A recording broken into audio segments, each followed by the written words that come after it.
Hello दोस्तों, आप सभी का स्वागत है करंट अफेयर के आज के सेशन में। और आज है 24 अप्रैल। तो चलिए शुरू करते हैं आज का करंट अफेयर एमसीक्यू। दोस्तों, जो पहला क्वेश्चन है वो है कि एथलेटिक्स इंटीग्रिटी यूनिट ने भारत को किस श्रेणी में रखा है। तो इसका आंसर हो जाएगा श्रेणी ए। जो एथलेटिक्स इंटीग्रिटी यूनिट है उसने भारत को श्रेणी ए में रखा है। और ये श्रेणी ए में रखने का मेन कॉज है वो है भारत में बढ़ते डोपिंग मामले, जिसके कारण से जो भारतीय खिलाड़ी हैं उनमें डोपिंग के मामले बढ़ते जा रहे हैं। डोपिंग होता है दोस्तों कि कोई भी खेल कूद की प्रतिस्पर्धा होती है, उसमें कुछ जो दवाएं हैं, जो बाहरी पदार्थ हैं, उनको लेना वर्जित रहता है। अगर आप उसको लेते हैं तो उससे आपकी खेल क्षमता प्रभावित होती है। उसके कारण से वैसे चीज़ों को, जो ड्यूरेटिक्स होते हैं, जो शरीर में उत्तेजना और ताकत पैदा करते हैं, उनको प्रतिबंधित किया जाता है। तो वैसे मामलों को डोपिंग मामला माना जाता है। इसके कारण से भारत को श्रेणी ए में रखा गया है, यानी उच्च जोखिम वाले राष्ट्र में रखा गया है। जो नाडा एजेंसी है, राष्ट्रीय डोपिंग रोधी एजेंसी है, ये कभी पूछ देता है एग्ज़ाम में कि ये राष्ट्रीय डोपिंग रोधी एजेंसी खेलकूद से संबंधित है नाडा। और इसकी स्थापना 24 नवंबर 2005 में की गई थी। और ये भारत के युवा कार्यक्रम और खेल मंत्रालय यानी ministry of youth affairs and sports के तहत एक स्वायत्त संस्था है, ऑटोनोमस बॉडी है। तो ये यही सब देखती है मामलों को, डोपिंग मामलों को।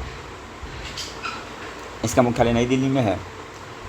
अगला है ब्रिटेन के तंबाकू और वेप्स विधेयक के अनुसार तंबाकू की बिक्री किसके लिए प्रतिबंधित की गई है। दोस्तों, ब्रिटेन के द्वारा एक विधेयक लाया गया है, तंबाकू और वेप्स विधेयक। इसमें जो तंबाकू बिक्री है उस पर प्रतिबंध लगाया गया है, उसको प्रोहिबिट किया गया है।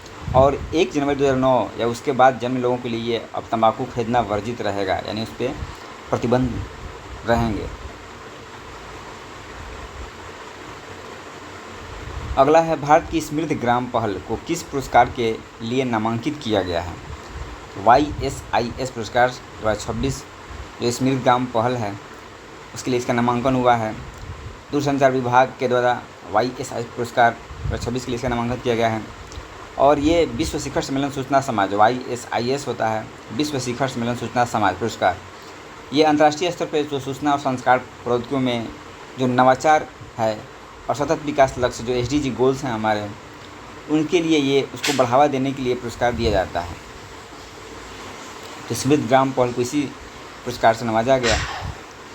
अगला है विश्व पुस्तक एवं कॉपीराइट दिवस कब मनाया जाता है। 23 अप्रैल मनाया जाता है। 23 अप्रैल को कॉपीराइट दिवस, विश्व पुस्तक कॉपीराइट दिवस।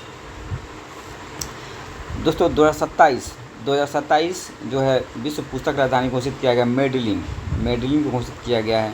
और 2026 जो है वो घोषित किया गया मोरक्को को।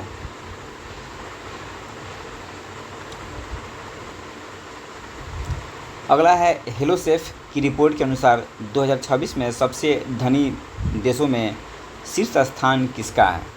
तो सबसे जो हेलोसेफ की रिपोर्ट आई है उसमें सबसे पूरे विश्व में सबसे धनी कंट्री है, जो रिच कंट्री है, वो नार्वे है। नार्वे फर्स्ट स्थान पे है दोस्तों। इसके बाद सेकंड स्थान पे है आपका आयरलैंड। ये सभी यूरोपियन कंट्री टॉप 10 में 1 to 5 यूरोपियन कंट्री हैं। इसके बाद एशिया में देखेंगे तो एशिया में सबसे धनी रिच कंट्री है सिंगापुर सबसे रिच कंट्री है। अगला है राष्ट्रीय पंचायती राज दिवस कब मनाया जाता है। तो ये मनाया जाता है 24 अप्रैल। 24 अप्रैल को राष्ट्रीय पंचायती राज दिवस मनाया जाता है। और पंचायती जो 73वां और 74वां संविधान संशोधन था उसके माध्यम से है दोस्तों, पंचायत लेवल पे सरकार की गठन की गई थी। 73वां संविधान संशोधन और 74वां संविधान संशोधन से नगर निकायों का स्थापना किया गया था। तो उसके कारण से ये 24 अप्रैल को राष्ट्रीय पंचायती राज दिवस मनाया जाता है। तो दोस्तों, आज के करंट अफेयर इतना ही था, बहुत कम करंट अफेयर्स था। Thank you.